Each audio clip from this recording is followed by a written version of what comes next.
Morning everybody, welcome to Tolpuddle 2021, the first talk of the day. We're actually here behind the museum. I'm here with Jo, and our first talk is resetting the world of work. I think that's something which is really important to us all at the moment, how we're going to move into this next phase. With so much having changed. I'm really pleased to say that we've got some speakers with us today. We've got Kaye, the TUC Head of Rights and International Social Employment. We've got Angela Rayner MP, Deputy Leader of the Labour Party, Shadow Secretary of State for the Future of Work. We've got Darren Jones MP, the Chair of the Business Select Committee.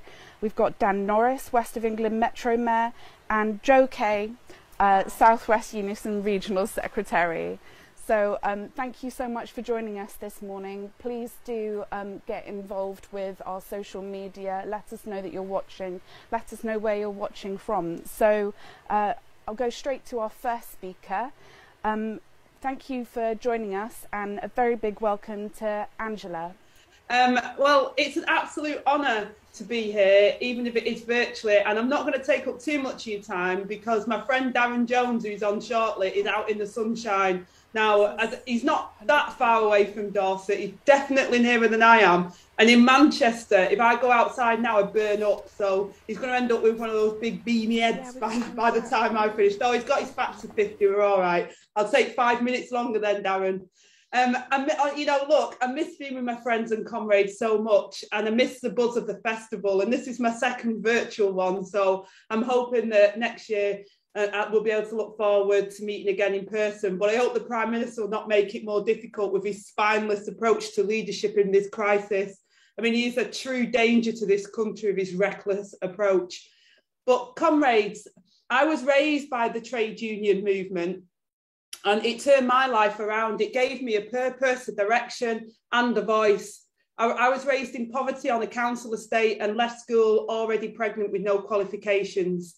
The union really did become my family. And I was able to fight for my colleagues in social care to get a fair deal and to be safe at work and to ensure they felt valued. And boy, have we gone backwards since then. There is no political force, I believe, more powerful than the togetherness that I have felt from our movement and the trade union movement. It is the story of the working class. We come together, we support each other, and we fight for better. And I'm so proud that many years after the Tolpuddle Martyrs, we are still here standing up for working people. And of course, we can only be here today because of our excellent people. So before I dive into the future of work, I know we've had a few technical difficulties, but I want to say a massive, huge thank you to Innes, Nigel, Tanya, Gary, and the technical team for all the work that they've put into getting this weekend ready. And you can imagine how panicky they all are now when we've had these technical difficulties. But it's our jobs as panellists to make it worth the while for people. So if everyone gets grumpy afterwards, it's not your fault, technicians. It's because we were rubbish. That's all I'm going to say. And of course, an absolute special thank you to our lovely chair, Hannah, which hopefully I'll hear at some point during this session. Hannah, I didn't think anyone could silence you, my friend, but it just so happened to have happened today. So it's absolutely great we're here. Now, since I've been made the Secretary of State for Future of Work, alongside a few other jobs that you might know, I've been working through what a Labour vision for work in the future looks like. I know that the problems are insecurity, unpredictability, exploitation, inequality, poor pay, and poor protections. All of these problems have been made deeper by the pandemic, but make no mistake, 11 years of Tory government created a labour market that was fundamentally flawed even before the coronavirus. Now, we are the party of Labour, so it isn't a surprise that a fair, safe, secure, prosperous future for workers will be one of our central policy pledges, and I'm incredibly excited to lead on that work. And over the last few months, my colleagues, especially Andy MacDonald and I, have been engaging with our trade unions to create a set of policies that set the tone for a modern, flexible and well-paid future for workers, It won't just fall on our laps, comrades. We've got to fight for it. And over the summer, I'll be launching some of those policies alongside the rest of the Shadow Cabinet and our leader, Keir Starmer. We want to fix the problems I listed, and we know that we have the solutions because they were built alongside our trade unions and workers on the front line. The public deserve better than what Boris Johnson and the Tories are offering. Empty words and slogans about levelling up, raising nothing but the shameful child poverty rates that we've seen, and they're only caring about jobs when they're given to their mates. That's the truth of this government. And as restrictions lift, we adjust to a new normal, and it won't be the same. And we need a new deal for working people. Our alternative is about giving workers the rights they deserve from the moment they step into a job, committing to skills and training at every single stage of people's working life, and a fair pay that does not see working people struggling. We want to see flexible working as a standard. This must mean enshrining the right to flexible working and a duty on employers to accommodate this unless there is a very good reason, a certain job that cannot be done flexibly. Working flexibly doesn't just mean laptops at the kitchen table. It means letting people arrange their work around their life. It's giving people autonomy and freedom. And it means embracing technology that makes people's lives easier. And alongside the right to work flexibly is the right to disconnect from work. We cannot see working people made to respond to messengers or engage with bosses outside of contractual working hours. It is bad for our health, physical and mental, to be overworked. It's important for our families as well, and the communities, that workers are able to have secure time away from their work. And a Labour government would enshrine that right. The workplace must also be a place of equality. And I was so proud to launch Labour's Equal Recovery Pledge alongside Marsha Dicadova to protect and promote gender equality at work as we recover from the pandemic. We were the party that embarked on this in government, and we will be the party that finishes that work in the next Labour government.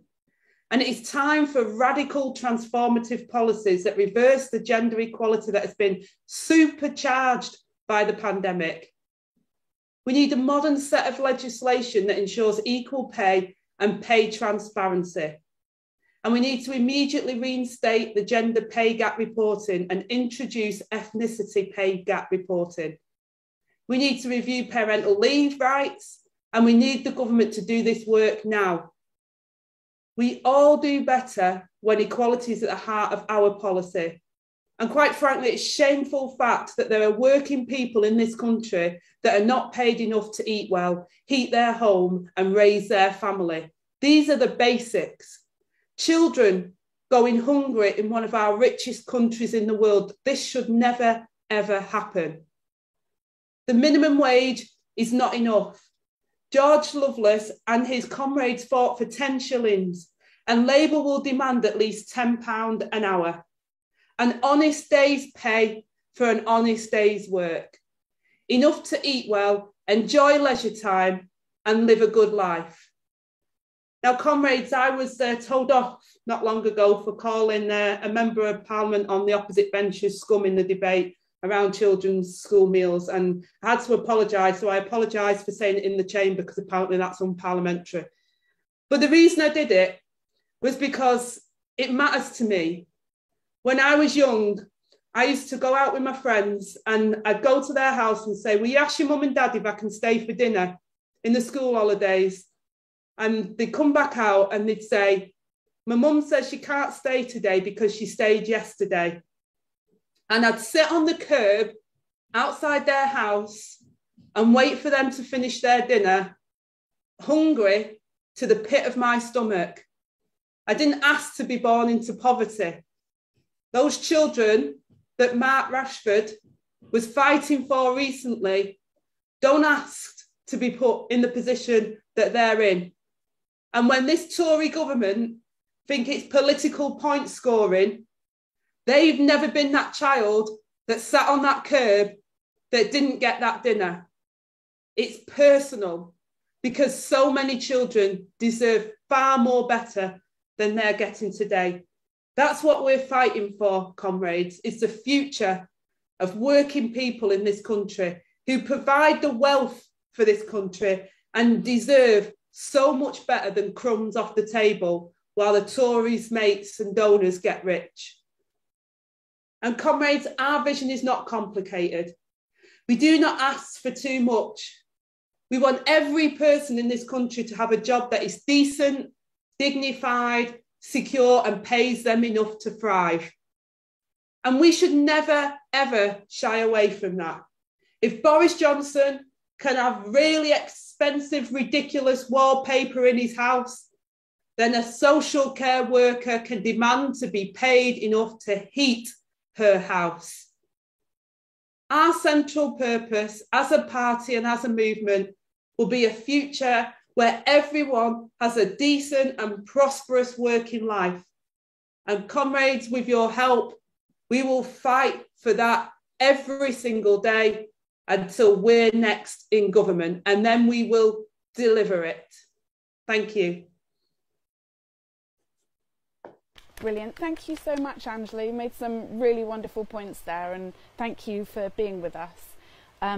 So on to our next speaker. I'm really pleased to welcome Kate Bell. I'm really sad I can't be there in person. It looks much more fun to be sitting on a straw bale than it does in my house. It's also just such a huge pleasure to follow Angela and hear once again about her dedication for the cause of improving workers' rights and of course for our movement as well. I thought I'd start off by talking a little bit about the world of work today, and some of the realities of that have really been brought home for me this week. We organised a briefing on sick pay for MPs this week. It's an issue we've been campaigning on throughout the pandemic. It's frankly shocking that the government are still letting people live on £96 a week of sick pay. And we had a really great union rep, Zoe from the GMB, who was a care worker.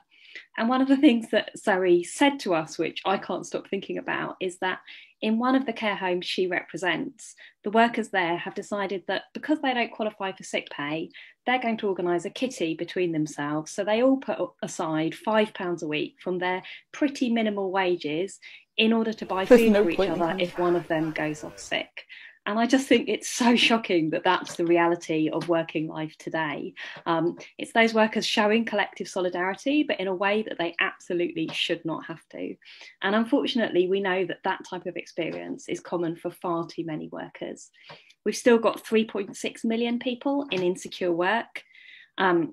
We've got 10% of the workforce facing fire and rehire. We've got 4 in 10 key workers earning less than £10 an hour. And just this week, we had research out showing that 1 million kids in key worker families are living below the poverty line. We've still got 1.6 million people unemployed. We've still got 1 million people on furlough. And we've got a situation highlighted again this week where racism is still a reality in far too many workplaces, whether you're on the pitch or you're one of the many supporters who unfortunately has that kind of abuse as their daily reality. And I think the coronavirus pandemic, like Angela said, hasn't created these problems, but it's certainly exposed them. And I think where we are now is at a real kind of decision time. We can either choose to go on as we have before, we can choose to carry on with the outsourcing model, with the austerity model, with the lack of employment rights that have driven down workers' terms and conditions and pushed us into this situation. Or we can actually choose to build back better and put that now kind of bit of a cliche words into reality. And I think, as Angela said, we know what we need to do if we do want to build back better. It's not complicated. We know we could start by banning 0 hours contracts. TUC has been campaigning on this for a long time. It's absolutely shocking that so many people still don't know when they'll be working each week, still don't know how much money they'll have coming in, still don't know when they can arrange their childcare, when they're going to get to spend time with their families, because their employer has got them at their beck and call. And we could make that the start of an employment bill that went so much further to give people decent rights across the board, to end fire and rehire. We also know we could invest in the new jobs that we absolutely need in this country. And I think it's really important that we remember that we're facing two really major crises at the moment.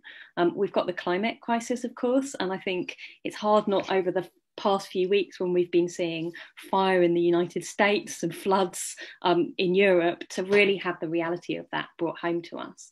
But we know that the urgent action we need to tackle that is also action that could be delivering us decent jobs. So our research shows that investing 85 billion in essential climate infrastructure could deliver over 1 million jobs over the next 2 years, whether they're in clean forms of transport, whether they're in reforestation, whether they're in delivering our industrial base, delivering our manufacturing in cleaner, greener ways. These should be delivering us decent, clean, good jobs if we make that investment now, and it's absolutely vital we do that. And those will be jobs right across the country. We've also seen that we're facing a crisis of care. It's not just the experience of Zoe and the care workers she works with.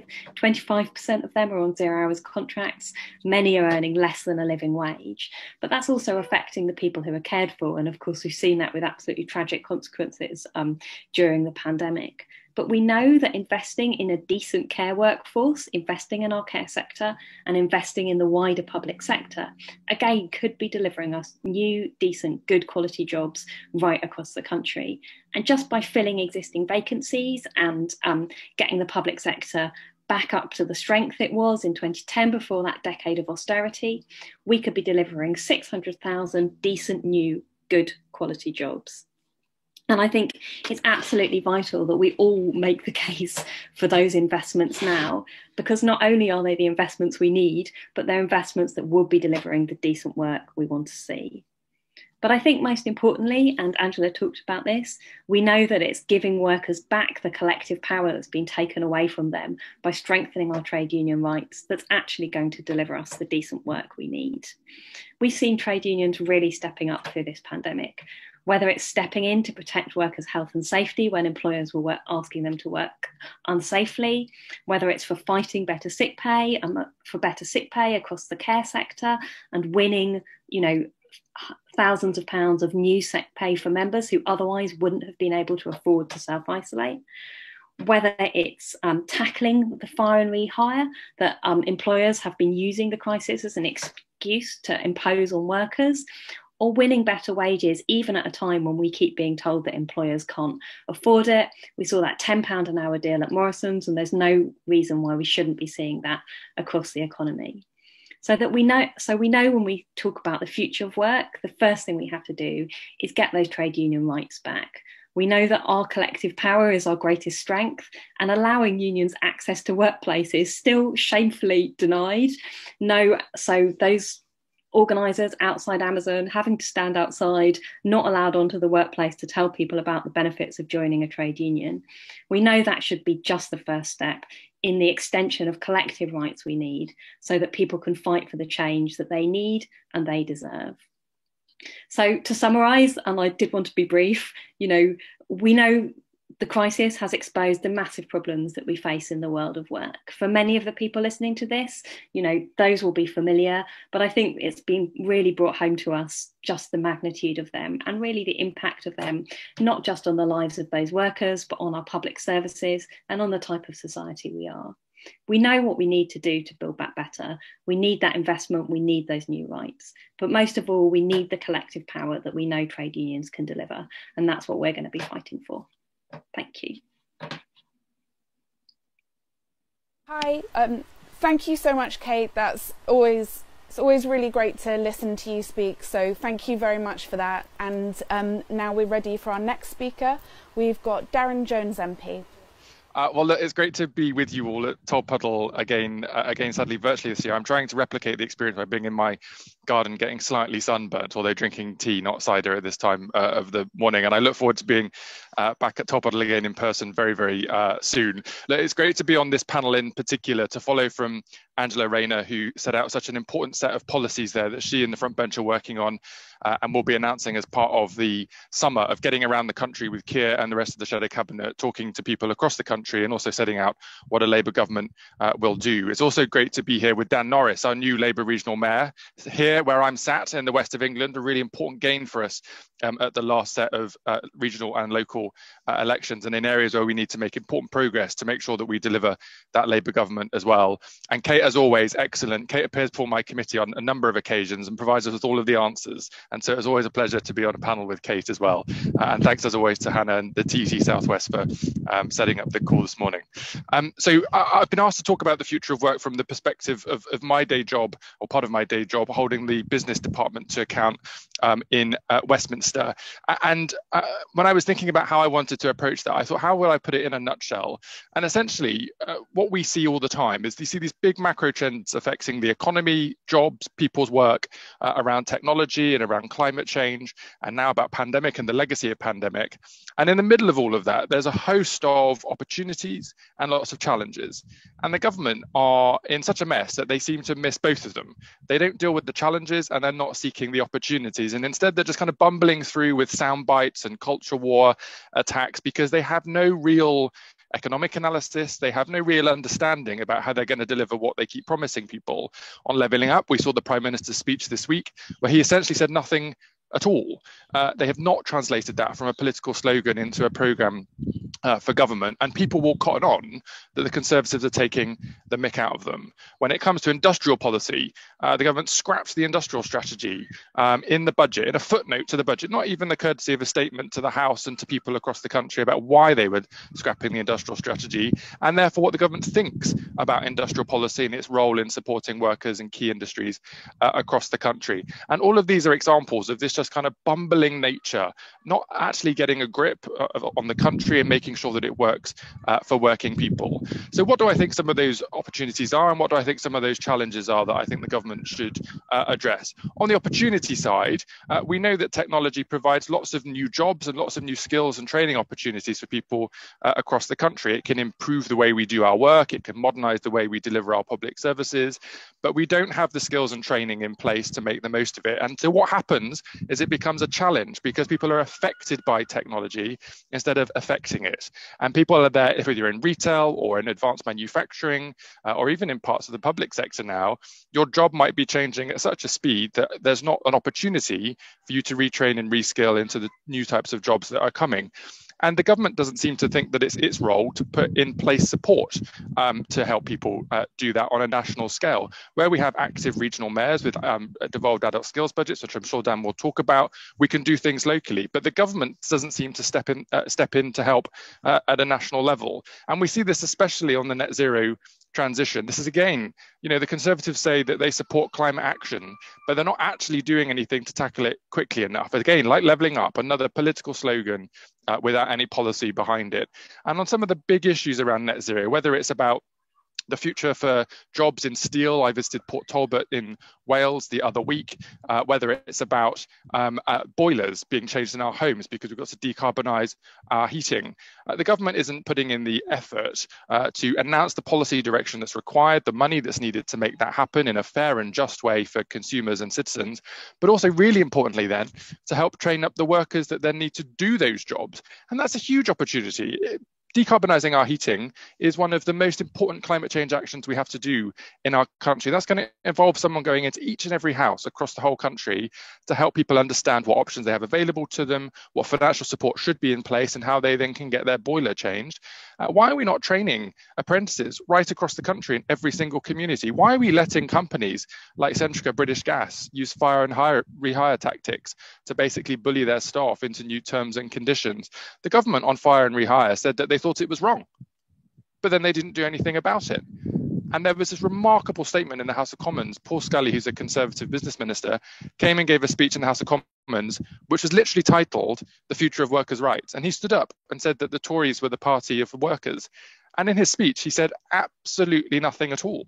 And my question to him at the end was, could you tell me, Minister, in 12 months' time, what will change as a consequence of the statement you've made today? And all he could tell me was that ACAS has been asked to update its guidance on how it's appropriate to use fire and rehire, as opposed to banning it from being used. Completely and utterly hopeless. And so what does this actually mean for people? It means that the pace of change, whether it's about technology or the commitment to the net zero transition, and that's right to make action on climate change, becomes a problem. And it should become an opportunity. It should fill people with hope and inspiration because they know their kids have got access to training in their local community. They know there'll be work, well-paid work, unionized work that they'll be able to do in their local community. They can see it as an opportunity for change, an opportunity for good pay, an opportunity for a better life, not just in work, but in the communities in which we live, in the environment in which we live. But instead, there is a sense of confusion and a sense of concern and a sense of pushback, which will make it much harder for everybody involved. And lastly, just to say, on this issue of industrial policy and how it works with trade unions, at the beginning of the COVID pandemic, Conservative ministers would appear before my committee and say to me, look, Darren, we're engaging actively with the trade unions. And they were to begin with. They're not anymore. And at the moment, if you don't know what the government's going to do for big employers, for big sectors, and the trade unions aren't being listened to, not being invited in to co-produce policy responses to helping people, this is just not going to work. And one really awful example of this was the government scrapping the Union Learning Fund, a hugely successful example of in-work training for people provided by trade unions, capturing people when they're in work and need skills development before they have to either find new work or go elsewhere. And the government scrapped it. Why? They had no rationale for that at all. I think it was just the government being ideologically spiteful. And so you've got all of this, as I say, bumbling narrative across the top.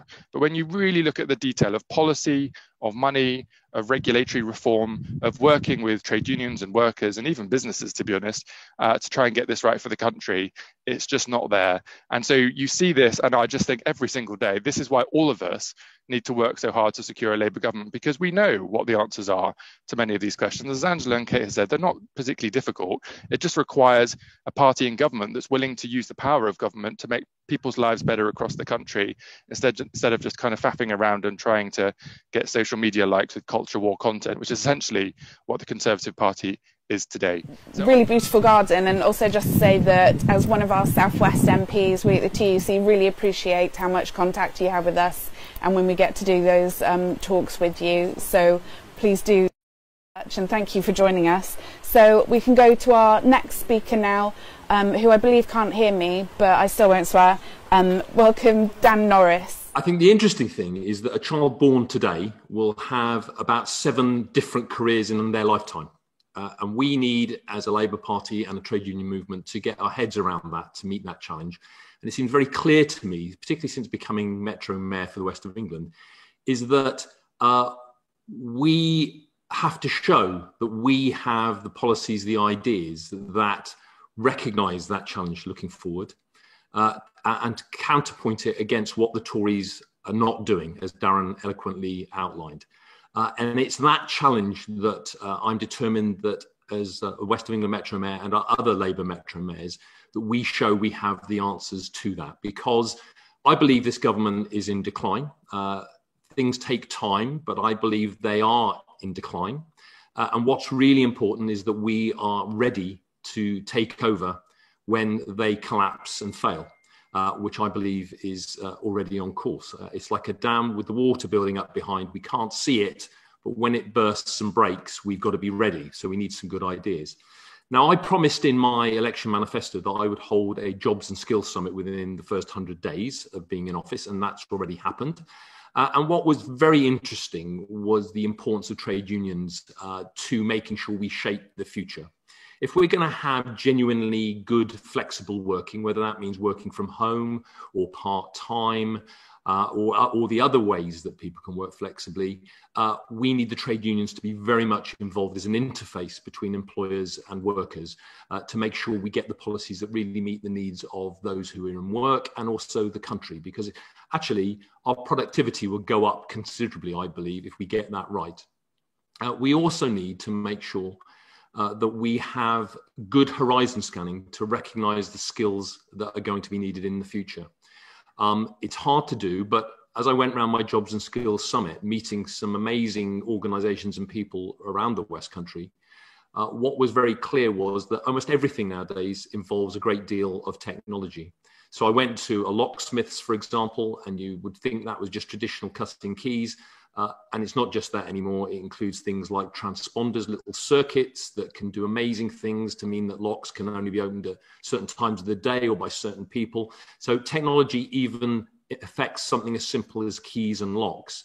Similarly, I went to a car body shop where they train the students, the apprentices, on how to paint spray car body parts, but not using real spray, using computer graphics, and that saves obviously not wasting paint and protects the environment, but it allows the people who are training to get those skills repeatedly over and over again, much more quickly than they would if they used real paint. So again, those technology things are coming into every walk of life. Darren touched upon the need for skills in terms of the technologies that we know are going to have to come if we're going to hit our ambitious CO2 emissions targets, certainly in the West Country, of net zero by 2030. And he's absolutely right. And my fear is, and my job as Metro Mayor, is to make sure that we have enough skilled people able to support all that new technology. If we're going to have heat pumps, and if we're going to have different ways of heating our homes, driving our cars, et cetera, we need all those people who are going to keep electric cars on the road, that are going to be able to maintain and supply parts for heat pumps that are efficient. So that is a huge, huge challenge for us, and something that Labour Metro Mayors, I think, are determined across the country to show that we can get right, so that we can lead by example and hopefully sooner rather than later get that Labour government that's so important. The apprenticeship levy was something that Darren alluded to and mentioned even, and that is really important too. That is a shameful thing that that's been taken away. As West of England Metro Mayor, I should be putting money in to replace that, so that that continues in some form or other. It's that important. And I think that's a significant thing to be doing to show that that really, really matters. I think we need to be quite careful about technology. I am actually very positive about it in the round, but I think it's our job in the Labour and trade union movement to make absolutely certain that the technological advances don't just benefit the owners, they actually benefit all of us. And that's the real challenge, I believe, of the next 20, 30, 40 years. As amazing, clever things come in, like quantum computers that can make billions of calculations every second and help us in all sorts of ways, like mapping out temperatures, reference climate change, and all the other things that will bring great solutions. What we've got to make sure is that the latest technology benefits all of us, not just those who own things and own companies. So that will be the real challenge. I think that's something that we as a party in the movement have to work really hard on now, to have clear answers for that, because that will be the question of our age. People will want to embrace new technology, I believe, but what they will realize is that if that's not done in a way that shares the benefits of the technology fairly across all parts of society, amongst all groups and all communities, that will be leading to trouble. And I think we've got work to do, as well as putting the Tories under pressure. We also have to make sure that we've got answers to those questions. And it's great to see people like Kate and Darren and Angela talking about all those important things that we need to be getting our heads around so that we're ready for government. And I believe that we must work hard now, because although it's been a tough time for the Labour Party, as the West of England result has shown, we can do well, we can have success. And my belief is that that success in the West of England was because so-called levelling up actually isn't happening in the West of England, and people have rumbled it. So the Tories need to look carefully at that result, because I think it gives them a warning sign. We're not concerned about their welfare. We're concerned about the communities right across the country that we care about, making sure that they get the benefits that they deserve and the things that they need. But we need to make sure that we're ready for when the Tories crumble, because when it happens, it will happen very fast. So thank you for that. Over to our next guest, who can definitely hear me. You're there. So thank you very much, Jo. Welcome. Please do talk.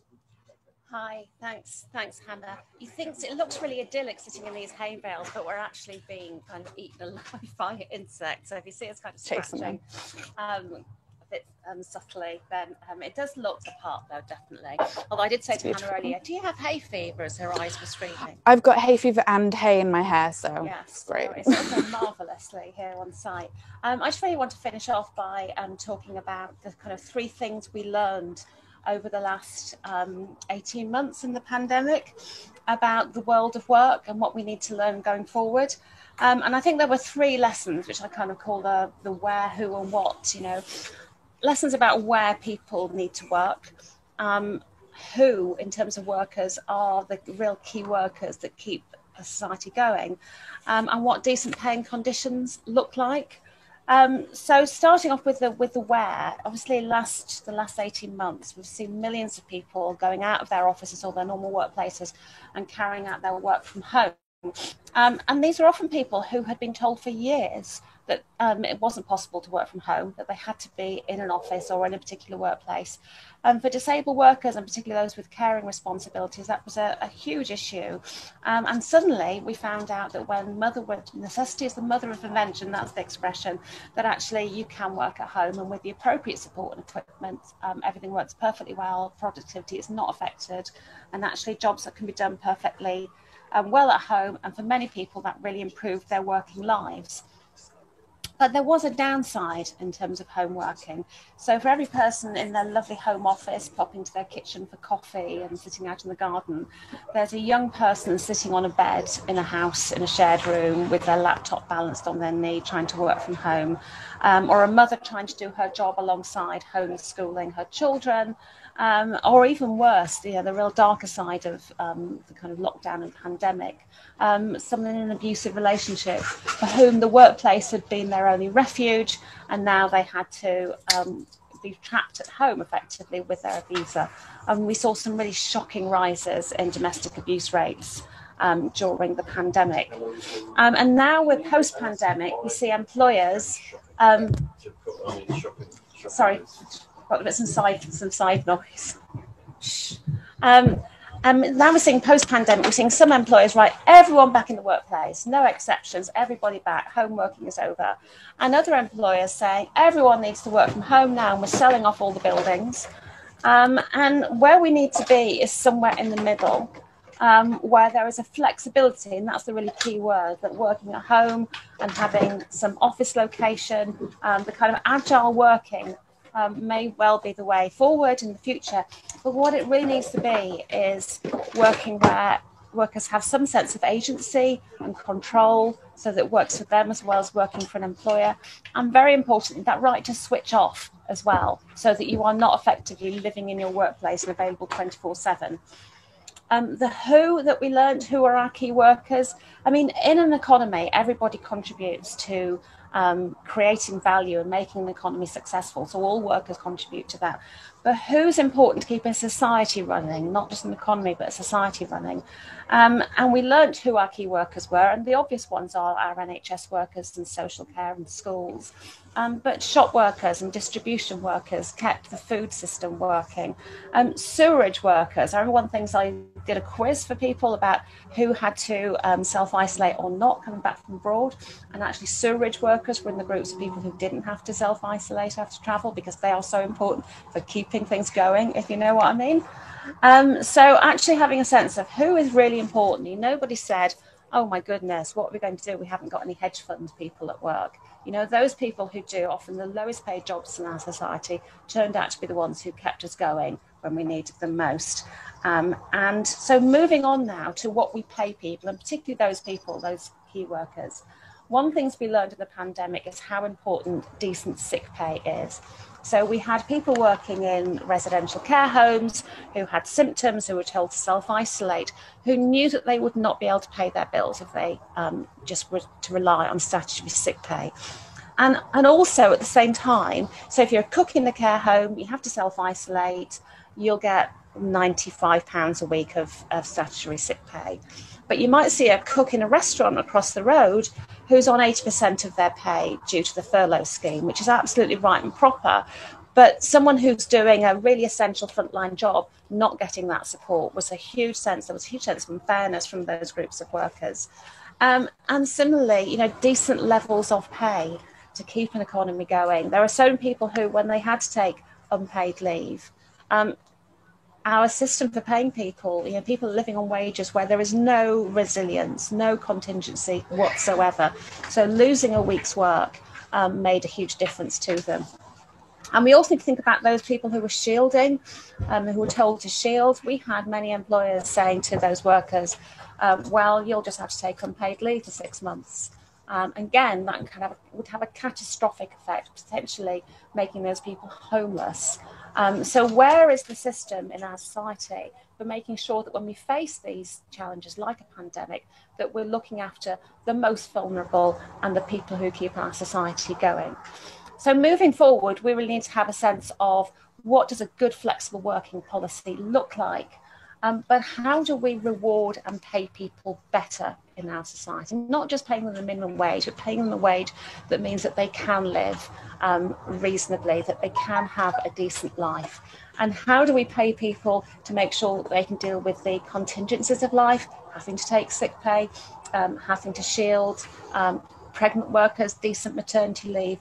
So there's a real lesson from this pandemic, and the lesson will not be learned of, people will be rewarded by clapping or, getting a little badge or a nice medal or some nice words from a politician. People need real rewards, decent pay, decent conditions, and a flexible future that means where they work and how they work suits them as much as suiting their employer. So thank you very much. Brilliant. Thank you so much, Jo. So we haven't got an awful lot of time, but I'd just like to ask maybe one question of people who are still here on the panel. And also, for the Southwest, I'm from the Civil Service Union, PCS myself, and one of the things that we have been having over the last few years for a good long time is that move of good civil service jobs in the Southwest, which were formerly based in towns all over the place, being moved into hubs, so perhaps all of them going to Bristol, and there's just a plethora of things that are wrong with that and that aren't so good. So I think one of the things I really hope that will come out of this, and I know it's already happened in the Southwest, is people being able to work much more remotely and to keep their local communities going. But a point that you were saying actually about wage for young people, especially as someone who joined the Southwest TUC originally as a young member, one of the big things was that actual shock that just through being a few years younger, the minimum wage for you can be so much different than it is for someone a few years older. And the minimum wage as it is far too low. So the actual lowering of minimum wage for someone who's 18 because someone somewhere thinks that their shopping or their rent costs less is absurd. So I don't know who's on the panel, but if you could talk to me about the minimum wage, your thoughts on that, how we can get those jobs to the real living wage in the Southwest especially. Well, firstly we need to... Sorry, yeah. Firstly, we need to call out the Tories for fibbing about the living wage. I mean, the audacity for them to introduce what they called the living wage. Sorry, once again, shush, darling. To call out the living wage for it not to be an actual living wage is outrageous. And they continue to say it was the Tories that introduced the living wage, and it's not a living wage. And also, their calculations of these things don't seem to factor in any assessment about how much it actually costs to live in places. So for many of my constituents in Bristol, where house prices are kind of going through the roof, both to buy and to rent. Okay, no, sorry. It means that people can't afford to live here when they have absolutely the right to do so, and pay needs to reflect that. Okay, I'm going to hand over and get rid of these two. Sorry.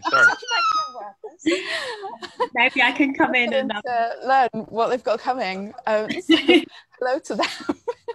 And I hope stressed about the lack of a minimum wage for young people, and quite rightly so.